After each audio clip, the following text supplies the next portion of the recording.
오늘 우리에게 주시는 하나님 아버지의 말씀은 고린도전서 6장 18절에서 20절입니다. 고린도전서 6장 18절에서 20절까지 제가 봉독해 드리겠습니다. 음행을 피하십시오. 사람이 짓는 다른 모든 죄는 자기 몸 밖에 있는 것이지만 음행을 행하는 자는 자기 몸에다가 죄를 짓는 것입니다. 여러분의 몸은 여러분 안에 계신 성령의 성전이라는 그런 것을 알지 못합니까? 여러분은 성령을 하나님으로부터 받아서 모시고 있습니다. 여러분은 여러분 자신의 것이 아닙니다. 여러분은 하나님께서 값을 치르고 사들인 사람입니다. 그러므로 여러분의 몸으로 하나님을 영화롭게 하십시오. 아멘.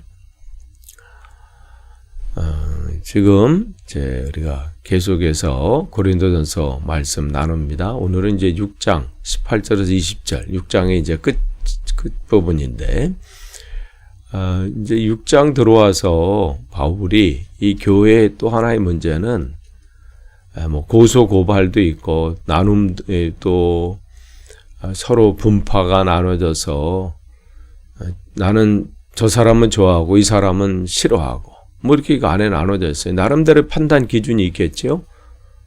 바울은 이래서 좋고 아볼로는 저래서 싫고 또 이 아볼로를 따르는 사람들은 아볼로는 이래서 좋고 다른 사람은 저런 부분 때문에 나랑 맞지 않고 이런 부분들.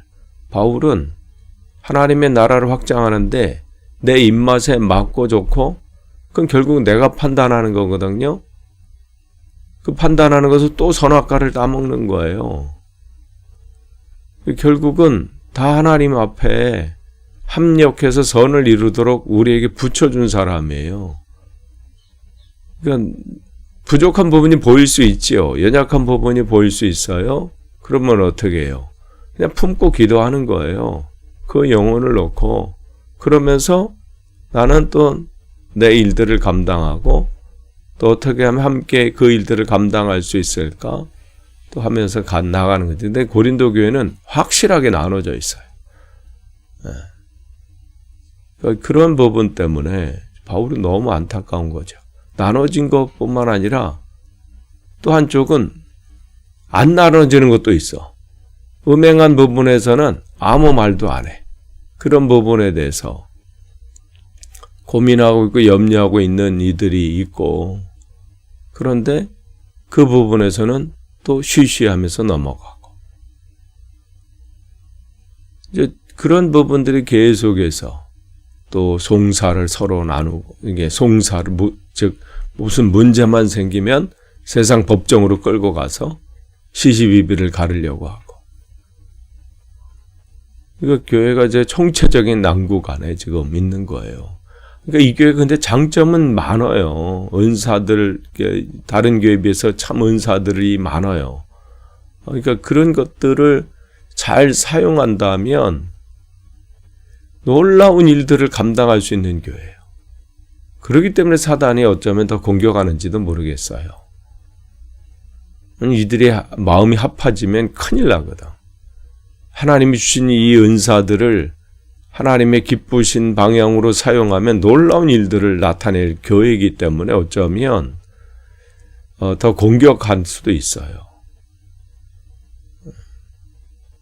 그러니까 여러분에게 어떠한 시험거리가 많고 공격이 많고 또 여러분을 흔드는 일들이 많다 그러면 그게 여러분 안에 하나님께서 큰 은혜를 주셨는데 사단에 공격할 수도 있습니다. 그러니까 지금 고린도 교회가 그래요. 그러면서 지금 사람들 속에 또한 이 고린도 지역이 어제 말씀드린 것을 여러분 기억하신다면 눈 밖에만 나가면 그냥 음란한 그런 문화들로 가득 찬 도시가 이 고린도 지역이었어요. 거기에 있는 이 신전만 해도 1000명 이상의 그러한 여자들을 고용해가지고 음란한 일들을 벌이고 그리고 그런 문화 자체가 이 정도는 괜찮다는 거예요. 그러니까 이 사람들의 생각이 이 육신은 더러운 것이기 때문에 우리의 영혼만 깨끗하면 되지 이 육신은 아무렇게나 해도 이게 우리의 구원에 무슨 영향을 주고 말고 이럴 게 아니라는 거죠.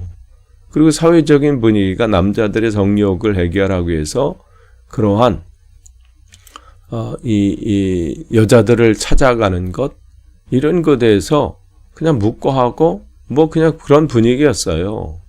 그러니까 그런 문화 속에 살다가 그런 분위기 속에 있다가 예수님을 믿는 사람들은 이게 계속해서 그 안에서, 왜냐하면 옛 습관들이 있고 옛 삶의 방식들에서 벗어나오지 못하니까 계속 이게 고민이 되고 이것 때문에 힘든 거예요. 왜 나는 바뀌지 않을까? 왜 나는 예수 믿고 나서 왜 변화가 안 될까? 안 될 수밖에 없는 거는 왜냐하면요, 그동안에 우리가 그 안에서 습관하고 그렇게 살았던 그 삶의 모습이 있기 때문에 그렇고, 그리고 들어왔다고 해서 그 모든 사회적인 문화가 바뀌어진 게 하나도 없잖아요. 나만 바뀌어진 거지. 여전히 교회 문 밖을 나가면 그러한 문화들, 그러한 분위기들, 그러한 상황들, 그런 것들이 있잖아요. 내가 뭔가를 끊고 싶어. 그런데 나가면 여전히 그 문화들이 있거든요. 내가 술을 끊고 싶다. 근데 그런 분위기가 눈앞에 나가면 또 펼쳐지잖아요. 뭐 도박은 안 그런가요? 여러 가지 상황들이 내가 고민, 염려, 걱정도 마찬가지잖아요. 염려하지 말아야지, 걱정하지 말아야지, 두려워하지 말아야지. 그렇게 생각하지만 이 세상에 두려움이 없나요? 걱정거리가 없는 게 아니잖아요. 그 걱정거리가 여전히 내 눈앞에 있고 여전히 내 앞에 문제들이 펼쳐져 있는데, 그러니까 그런 상황 가운데 주님은 이 바울을 통해서 우리에게 말씀하는 거죠. 음행하는 그런 상황들이 있는데 거기에 이 몸에 무엇을 채울 거냐를 고민하라는 거죠. 구정물은 계속해서 우리에게 침투합니다. 그걸 내가 다 막을 수가 없어요. 그러면 어떻게 해요? 깨끗한 물로 나를 계속 채우는 방법밖에 없어요. 그래서 구정물이 그 역할을 감당하지 못하도록 계속해서 주님의 말씀으로 나를 채우고 기도함으로 그 나를 채우고, 그렇기 때문에 날마다 말씀을 읽고 묵상하고 성경을 배우고 이런 부분들은 이게 해도 되고 안 해도 되는 부분이 아니에요. 그걸 멈추는 순간 다른 구정물이 나를 가득 채워요. 주님이라면 어떻게 하셨을까? 그 어떻게 하셨을까를 알려면 어떻게 해요? 성경을 알아야 되잖아요. 성경이 이미 주님이 어떠한 말씀을 하셨고 어떤 마음이시고 어떤 뜻이 계셨는지를 거기다 다 써놓으셨거든. 사랑하는 사람의 마음을 알려면 그가 보낸 사랑의 편지를 읽으면 되잖아요. 나 당신하고 언제 어디서 만나고 싶습니다. 며칠 어디서 몇 시에 만나고 싶습니다. 그걸 알아야 만나러 갈 거 아니에요. 그렇기 때문에 오늘 바울도 우리의 마음, 우리의 몸을, 이 몸이 어떤 몸이냐를 늘 기억하라는 거예요. 그 몸은 내 몸이 아니라는 거예요. 주님께서 거기에 사신다는 거예요. 거기 거하시는 그 몸이라는 거예요. 그렇기 때문에 늘 내 삶을 점검을 하루하루 살 때 나는 내 것이 아니다. 주님이 거하시는 몸이다. 내 하루하루의 삶은 주님과 동행하는 삶이다. 또 뭐라고 말합니까? 여기 19절에 보니까 주인이 따로 있다는 거예요. 내 몸의 소유가 내게 아니라는 거예요. 소유주가 누구예요? 주님이시라는 거예요. 우리는 그 주인이 맡겨주신 것을 지금 사용하고 있는 거예요. 그러니까 내 마음대로 함부로 할 수 없지요. 그러니까 그런 부분들이에요. 그러면서 또한 그 주님이 주인이신데 20절에 뭐라고 그랬어요? 값을 치르고 사들인 사람이다. 이렇게 했어요. 우리를 값을 주고 산 사람들. 그러니까 예수님의 핏값으로 사신 거잖아요. 그만큼 주님 입장에서는 너무 귀한, 당신의 독생자 예수 그리스도를 주고 맞바꾼 사람이에요. 그만큼 귀한 존재. 이 생각을 분명히 하는 거예요. 그렇기 때문에 이 부분을 알고, 그렇기 때문에 이 안에 주님의 생각으로, 주님의 마음으로 계속해서 채우는 것. 그래서 거기 바울이 이 얘기하잖아요. 여러분의 몸으로 하나님을 영화롭게 하십시오. 20절 끝에. 개역개정은 하나님 앞에 하나님께 영광을 돌리십시오. 영화롭게 한다. 영광을 돌린다. 그럼 뭐 어떻게 하는 걸까요? 영광을 돌린다. 영광이라고 하는 것은 영화로운 주님의 광채예요. 그러니까 결국은 그 영화로운 주님의 광채가 뭐예요? 영광이 결국 하나님이에요. 사도행전 3장에 보면 이 베드로와 요한이 성전으로 기도하러 들어갈 때 나면서부터 걷지 못하는 한 사람을 만나죠. 그에게 뭐라고 말합니까? 나는 은과 금은 없습니다. 그러나 내게 있는 것이 있습니다. 하면서 그 자신에게 있는 게 예수 그리스도의 이름이죠. 그 이름으로 걸으라 했을 때 그가 걷게 되고 많은 사람들이 그것을 보고 베드로를 주목하게 됩니다. 야, 대단하다. 그때 베드로가 뭐라고 합니까? 왜 나를 주목하십니까? 이 사람을 이렇게 걷게 하신 것은 내 안에 계신 그분의 이름이 여러분이 보고 있는 이 사람을 일어나게 한 겁니다. 그 사람은, 이 베드로는 자기 안에 계신 그 주님, 그 주님으로 지금 사람들에게 그 주님을 전함으로써 영광을 돌린 거예요. 주님의 이름이 지금 드러났잖아요. 그 주님의 이름으로 주님은 기쁨을 받으신 거잖아요. 그러니까 이 영화나 무슨 시상식에 이 모든 영광을, 대상을 받은 사람이든 무슨 어떤 최우상을 받았든 어떤 상을 받았든 다 영광을 무슨 감독에게 돌린다든지 부모님에게 돌린다든지 함께 해준 사람에게 다 돌리잖아요.